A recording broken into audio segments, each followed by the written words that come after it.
Разговараме со Васка Берамовска-Мустафа, државен советник во канцеларијата на Народниот правобранител, задолжена за одделот за заштита на правата на децата и лицата со попреченост. Темата е недостигот на образованието или неконтинуираниот процес на образованието во воспитно-поправниот дом Тетово. Добро дојдовте. Неодамна оформивте предмет по сопствена иницијатива за недостиг на образование во воспитно-поправниот дом Тетово. Децата кои се сместени таму од октомври има прекин во образовниот процес. Го информиравте или испративте известување до Министерството за образование. Чинам тоа беше на 30 ноември. 15 дена подоцна, од прилика околу 15 дена, Управата за извршување на санкции излезе со информација дека образовниот процес е обновен. Дали сте информирани за состојбата, како тече моментално образовниот процес во Волковија во моментов каде што се сместени машките деца кои што дошле во судир со законот и поради тоа им е изречена оваа мерка упатување во воспитно-поправен дом? Образованието генерално, вклучително и образованието на децата кои што се во ризик или се во судир со законот и со судска одлука се сместени во воспитно-поправниот дом во Тетово на издржување на воспитна мерка, заводска мерка,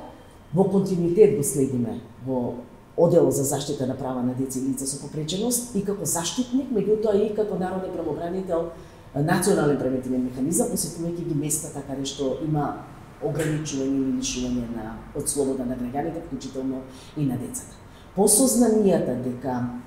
образовниот процес со почетокот на учебната година кратко траеше и после тоа прекина, не оформивме предмет, по собствена иницијатива се обративме до Министерството за образование и наука со информација по извршениот непосреден увид во воспитно-поправниот дом, каде што ги согледавме состојбите на лице место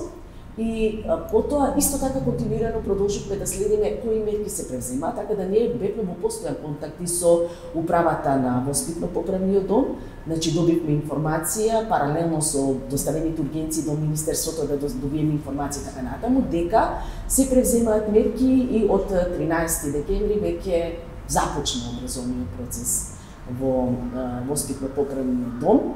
за основно образование, односно за 15 штитеници кои што се на издржување мерка во Тетово и тоа предмет на настава за 2 ученика, односно за 20 штитеници и останатата одеменска настава од наставниците со продолжување на договорот за работа на ангажираните наставници од училиштето за возрастни Асматар. Како што веќе споменавте во одговорот на претходното прашање, ангажирани се наставници од училиштето, основното училиште за возрастни Макаренко. Проблемот на прекинот беше прекинот на договорите или непродолжување на договорите. Имате ли информација сега како се одвива образованието и дали процесот сега е повторно под ризик, бидејќи процесот зависи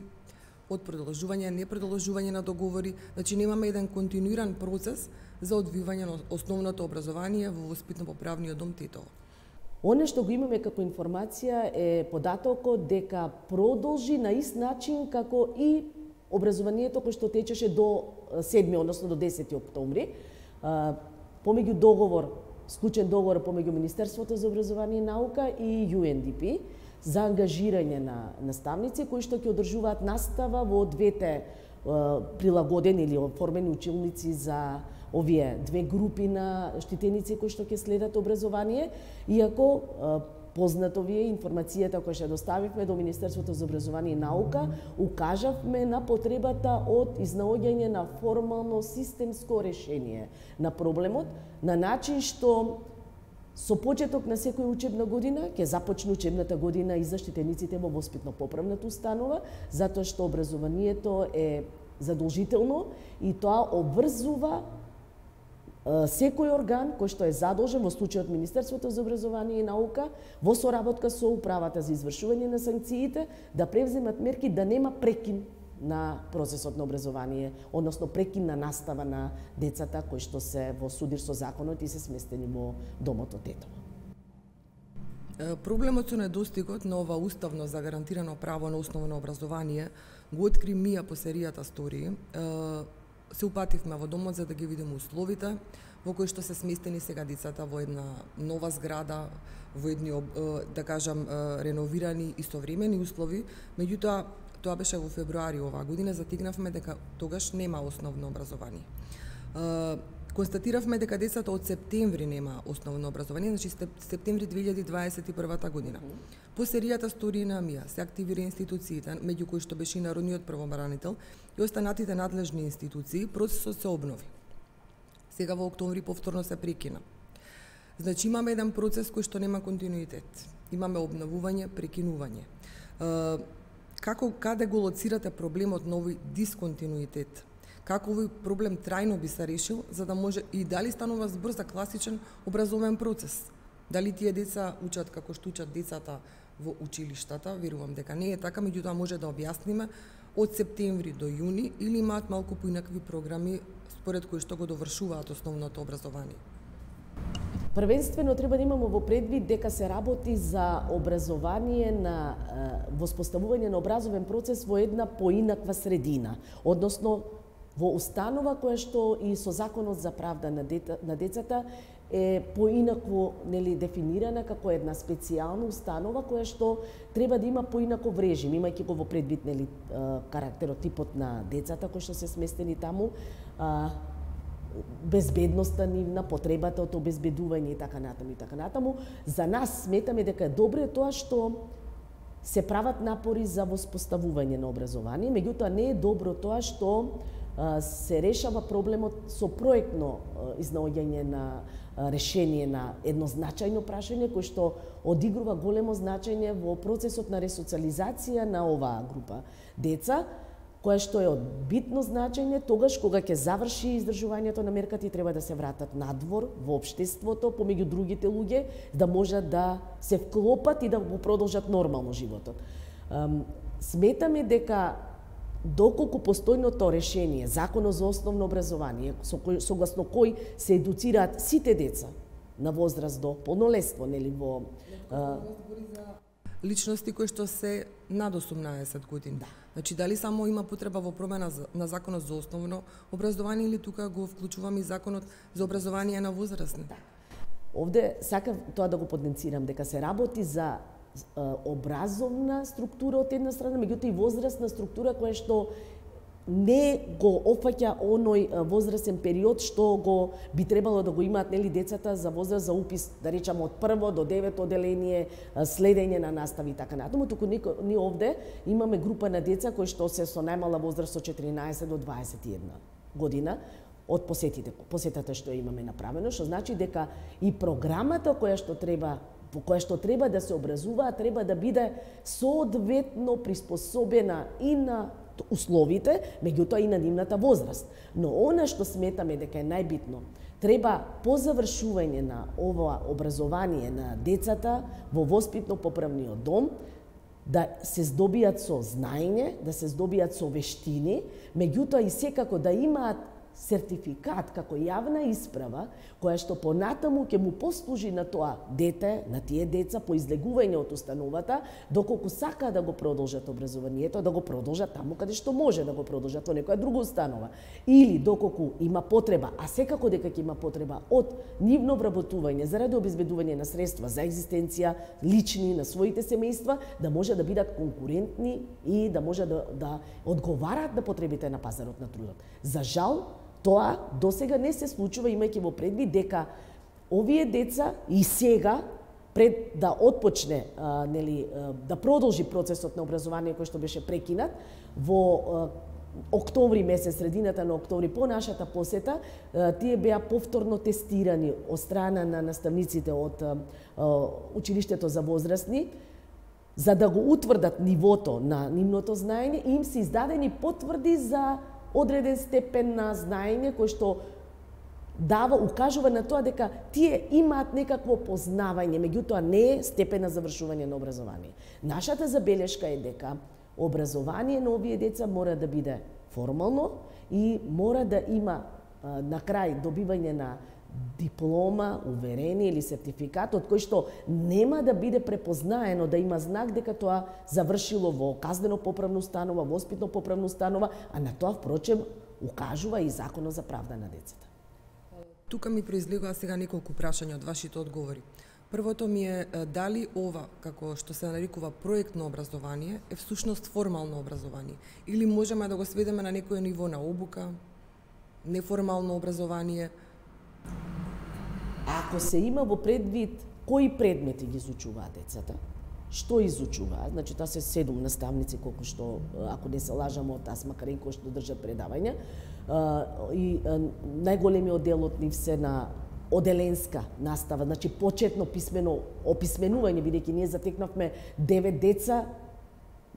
целосно без никакво образование при посетата, или 7 деца без нецелосно основно образование, што значи дека тие се описменуваат, учат македонски јазик, учат математика или учат изборен јазик, ликовно, музичко или некои вештини и така натаму, што значи дека ова не е класично формално образование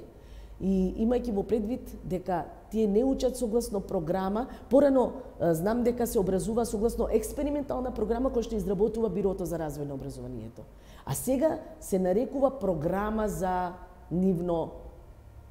нивна едукација, која што искрено не знам ни каде се вкрстува. Не може да се вкрсти ни во Законот за основно, нити во Законот, уште помалку во Законот за средно образование, а ја нема согласно оние правила кои што ги бара образованието за возрастни. Може би решението е тука. Ова категорија на деца, за ова категорија на деца, да се изработи програма од Бирото за развој на образование или во надлежните други органи во рамките на Министерството за образование и наука, која што ќе потпаѓа под режим на она што значи квалификација стекна степен образование, за да може понатаму да има валидност, да може да се мери, односно да може да се знае дека определено дете кој што било сместено во воспитно-поправен дом, поминал такво образование, се стекнал со определено звање, кој што ќе му овозможи понатамошно образование. Значи станува збор за комплементарност на таа исправа, да кажам, што ја добиваат децата таму и она што значи свидетелство, диплома, значи јавна исправа во општеството. Сега само споменавте, од тие добиваат потврда за завршен одреден степен на образование. Што таа потврда значи? Дали тоа е јавна исправа? Не случајно споменав. Значи, и Законот за возрастни, меѓутоа и сите други закони, како јавни исправи, ги, во делот на образованието ги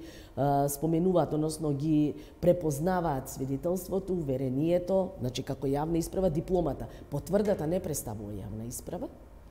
и тоа е факт. Меѓу другото, ако се гледа потврдата и на самата потврда пишува дека тоа не представува доказ за стекнат некој степен на образование. Значи, овие деца и покрај тоа што ќе поминат некаков образовен процес, кога ќе излезат од таму, повторно ќе немаат потврда формална за завршено основно образование и ќе имаат проблеми во системот, во општеството, значи нема да можат рамноправно да учествуваат на пазарот на трудот како останатите граѓани. Вие бевте дел од тимот или го предводевте тимот што ја посети установата неодамна. Кажете ми на каква состојба ни идовте на терен? Какви се условите? Освен образованието и во однос на образованието, колку деца моментално се сместени таму и каков е степенот на нивното образование? Во моментот кога извршивме посетата, значи во октомври месец, ние затекнавме 20 на деца на возраст од 14 до 21 година со незавршено, само 2 или 3 деца има завршено средно образование, 3 деца со сигурност знам дека беа завршено средно образование, едно завршено основно образование целосно и 2 со завршено средно образование, останатите, како што споменав и претходно, се или без никакво образование или се без целосно оформено образование. Условите се без никаква забелешка, тоа е факт, имајќи во предвид дека проблемот со децата во воспитно-поправниот дом го следам долги години, ако компарирам нивното сместување во Велес, во затворот во Охрид и сега овде во воспитно-поправниот дом во Тетово во Волковија, слободно можам да кажам дека оваа зграда или ова установа изградена за децата е согласно стандардите. Меѓутоа факт е, ако се има во предвид, не знам искрено навистина што се имаше во предвид кога се креираше една толкова гломазна установа за сместување на деца, имајќи во предвид сега, например, дека таа е за повеќе од 100 легла деца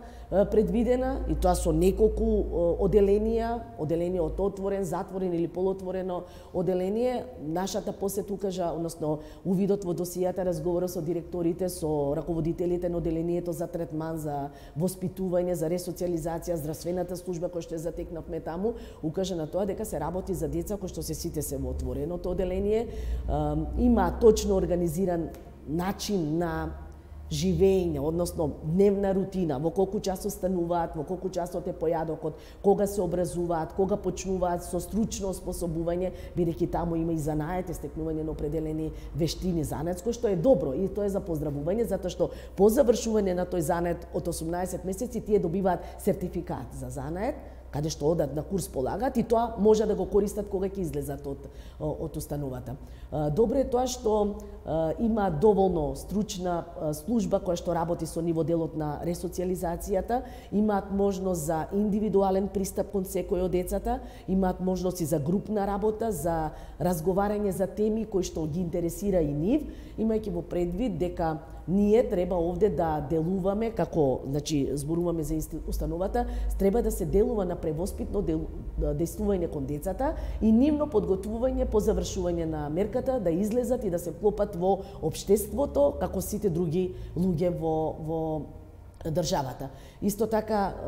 добро е тоа што има медицинска сестра која што 8 часа работи секој ден од понеделник до петок, има служба која што се таму со нив работат паралелно на економија, работат заедно на уредување на дворот, децата имаат слободно време, имаат активности, можности како да го исполнат тоа слободно време, но она што искрено мене ми падна впечаток и тоа го забележав и во нашата информација, е тоа што и покрај напорите и добрата волја на директорот и на стручната служба го препозна влијанието или големата улога што ја има образованието, опремија дури библиотека со разни видови на книги. За жал, ако се има во предвид податокот колку од децата знаат да читаат, колку од нив се писмени и многу е веројатно крајниот одговор да се даде за тоа колку од нив навистина реално може да искористат оваа библиотека. Добро е тоа што во разговорот со децата, во разговорот, а и нашите активности следејќи ги надвор, работејќи во други области каде што се поврзани со децата, ние ги среќаваме овие деца од воспитно-поправната установа, што е за поздравување, значи се вклучени во проектни активности кои што се надвор од воспитно-поправната установа, меѓу други деца и млади од државата, каде што даваат свој придонес, изнесуваат своји мислења, искажуваат своји перцепции за определени прашања и тука исто така бевме информирани дека за нив е подготвено и специјално студио музичко каде што самите поминуваат определен дел од денот, компонирајќи музика, снимајќи песни и така натаму, што е добар знак во помагање за квалитетна ефикасна ресоциализација на децата. Може да заклучиме дека има поместување на подобро во цел овој процес на издржување на оваа мерка воспитно-поправен дом, упатување во воспитно-поправен дом и нејзината цел ресоциализација на овие деца, имајќи предвид дека претходно тие деца беа сместувани во затворски услови пред овој дом да се изгради. Значи има поместување на подобро во повеќе аспекти. Меѓутоа во однос на образованието, како децата да посетуваат образовен процес, меѓутоа крајниот ефект не е завршено образование, значи тука имаме сериозен проблем кој што е системски. Значи каде го гледате решението? И претходно министерот за образование споменуваше измени во тие два клучни закони што тука се вклучени во овој процес, меѓутоа тие измени се уште не се случуваат. Имате ли сознание дали тој процес е покренат? И еве накусо да ми кажете како системски да се реши овој проблем, тие деца да имаат валидно завршено основно образование? Решението е образованието да влезе во законот за возрастни. И така беше и најавено, ние го следиме,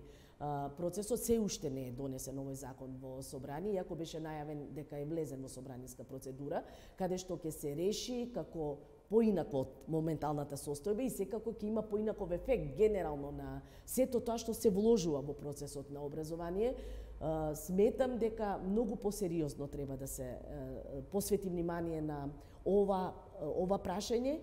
кој што е клучно за понатамошниот развој на секој од овие деца, на понатамошната нивна промена, стекнувањето на определени позитивни навики, бидејќи не смееме да заборавиме дека сите овие деца, најголемиот број од нив, потекнуваат од дисфункционални, необразувани, нецелосно образувани семејства, и ако и во установата каде што ќе поминат 1, 2, 3 или 5 години во зависност од оценката на установата и нели надлежниот суд за ефикасноста на ресоциализацијата, не успееме преку процесот на образование да им помогнеме и да им овозможиме кога ќе излезат со сертификат во рака да можат да се вработат, големи се можностите и шансите повторно некој од нив да ги видиме или во воспитно-поправниот дом, или во малолетничкиот затвор, или во некој од казнено-поправните установи, а на што впрочем наидувавме во нашите посети во времето кога децата се сместуваа во воспитните установи како деца кои што имаат определени воспитно-социјални проблеми или несоодветно однесување, па ги затекнувавме децата во воспитно-поправни установи, па во воспитно-поправен дом, во малолетнички затвор како ланец, па наместо ресоциализација, искрено поставувам прашање на вистина што во такви случаи правиме со децата. Заклучокот е промена на Законот за образование на возрастни. Се надевате дека тоа ќе се склучи во скора иднина, иако ние имавме информација од Министерот за образование уште во февруари дека покранат е процесот, меѓутоа еве се уште гледаме дека не е покранат. Имате ли некое сознание дали ќе се покране наскоро? Дали вие ќе притиснете или некоја друга институција, дали во јавноста, како да се направи тој притисок да се даде назначење на ова прашање? Знаете дека Народниот правобранител секоја година по завршување на календарската година подготвува годишен извештај покрај посебните извештаи и информации кои што во текот на годината ги доставува до надлежните органи и бара определени интервенции, така да прашањето со немањето на образование секако ќе најде место во годишниот извештај на Народниот правобранител. Препораките кои што се дадени во информацијата со позасилена насока ќе бидат споменати и во годишниот извештај кој што ќе биде разгледан во Собранието на Република Северна Македонија, и секако веруваме дека ќе се стави акцент на ова прашање, конечно ќе се отвори и ќе се внесе прашањето на образование на овие деца, и тоа не само со тоа што не само ќе се реши основното образование, туку ќе се реши генерално процесот на образование, затоа што ние во воспитно-поправниот дом затекнавме и деца кои што можеби треба да завршат и средно образование, нели? А законот за средно образование помали се шансите да се применува во воспитно-поправна установа, имајќи го во предвид различниот карактер на или различните видови на средно образование во државата. И уште исто така треба да се има во предвид дека и лице кое што завршува средно образование, а е сместено во установа, доколку сака да се образува на високо образовна установа, и тоа право треба да му се обезбеди, затоа што постојат можности вонредно да се заврши тоа образование, и секако треба да се отварат ширум вратите на овие деца за остварување на процесот на образование во сите степени на образование непречено. За крај би ве прашала, кога ние како новинари ги правевме сториите за децата на кои што им изречена оваа мерка, заклучивме, забележавме, и тоа потоа беше констатирано по сториите и од вас како народен правобранител, од вашата институција, и од Комисијата за заштита од дискриминација, дека девојчињата на кои што им изречена оваа мерка не постои соодветна установа каде што тие бе издржувале, туку наместо да се сместени во соодветни услови, се сместуваат во затворот Идризово, во една соба, импровизирана просторија која што е под човечкото достоинство, освен во условите, но и во влијанието што тие деца го имаат, доколку се на исто место, во иста просторија, во исти простории со возрастни затворенички. Дали тука има некои поместувања? Некои од предлозите беа, бидејќи е голем домот во Волковија, да се направи простор како машки и женски дел, меѓутоа имаше различни мислења од различни експерти дека не е можно на едно место да бидат и женското и машкото оделение, дека мора да има посебен објект. Имате ли некој сознание дали има поместување во таа сфера? Во моментов, колку што знам, нема девојчиња кои што издржуваат оваа казна, но не значи дека во иднина тоа нема да се случи. Народниот правобранител исто така го има нотирано овој проблем и исто така јавно го има изнесено својот став дека сместувањето на женските деца, односно на девојчиња кои што се дошле во судир со законот, а не се полнолетни, во установа каде што издржуваат казна затвор осуденички од женски пол, е несоодветно и се коси со сите правила кои што укажуваат на тоа како треба третманот да биде кон женските девојчиња кои што дошле во судир со законот. Добрата работа во целата ова неподготвеност, би рекла, е тоа што во моментот нема ниту едно девојче на издржување на мерка во казнено-поправната установа, но тоа не значи дека не може да се случи да има, и ставот на народниот правобранител и предлогот на народниот правобранител беше токму во таа насока да се искористат постојните капацитети на воспитно-поправниот дом, каде што на самиот почеток реков, значи тоа е еден огромен објект кој што е неискористен и со соодветни измени на законот и на подзаконските акти кои што го уредуваат начинот на сместување на машки и женски лица, секторот за ресоциализација, нели се како треба да води грижа и нормално за вработување на соодветни лица од соодветен пол во овој случај, треба да се изнајде, мислиме дека тоа ќе биде едно од не толку барања за инвестирање за квалитетно решение на овој проблем, но секако се остава простор на надлежното и управата за извршување на санкции, меѓутоа и Министерството за правда, како најповикано во конкретниот случај, да изнајде најсоодветен начин за сместување на овие женски деца, бидејќи и тие, како и сите други, до моментот на полнолетството ги уживаат сите права како граѓани, односно како деца, согласно Конвенцијата за правата на детето, уживаат посебна заштита согласно Законот за правда на децата, иако за нив важат прописите на Законот за извршување на санкциите, и не смеме да заборавиме дека секое позитивно влијание врз определена личност која што се уште не е целосно изградена, може да доведе до позитивен ефект. Во спротивно, ќе направиме само штета, која што нема да биде добро ниту за тоа дете, девојче, а уште помалку за општеството во кое што треба да живее, да работи и да му врати на општеството. Ви благодарам за разговорот и се надевам дека работите ќе се поместат на подобро и во однос на образованието, и во однос на девојчињата и сместувањето на девојчиња во соодветни услови за да издржуваат ваква казна која што им е одредена поради судир со закон. Ви благодарам.